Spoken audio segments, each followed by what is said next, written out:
Let's talk about Shekha Jheel bird sanctuary. ఇది India's 99th Ramsar సైట్గా గుర్తింపు పొందింది. It was designated on World Earth Day 2026, అంటే ఏప్రిల్ 22, 2026న ప్రకటించారు. So what is a Ramsar site? ఇది వెట్లాండ్ ఆఫ్ ఇంటర్నేషనల్ ఇంపార్టెన్స్, అంటే ప్రపంచ స్థాయిలో ముఖ్యమైన జలవనరుల ప్రాంతం. దాని హిస్టరీ చాలా ఇంట్రెస్టింగ్. ఇది 1852 వరకు వెళ్తుంది. ఇంకా ముఖ్యంగా ఇదొక మ్యాన్-మేడ్ ఫ్రెష్ వాటర్ వెట్లాండ్, అంటే అప్పర్ గంగా కెనాల్ కన్స్ట్రక్షన్ వల్ల ఏర్పడింది. ఫర్ ఉత్తరప్రదేశ్ ఇది చాలా ఇంపార్టెంట్. ఇది స్టేట్లో 12th రామ్సార్ సైట్. ఇక్కడ 249 బర్డ్ స్పీషీస్ ఉన్నాయి, అంటే చాలా రిచ్ బయోడైవర్సిటీ.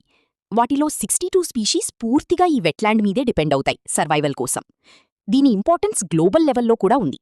ఇది సెంట్రల్ ఏషియన్ ఫ్లైవేలో ఒక ఇంపార్టెంట్ స్టాప్ ఓవర్, అంటే మైగ్రేటరీ బర్డ్స్కి రెస్ట్ అండ్ ఫీడింగ్ పాయింట్.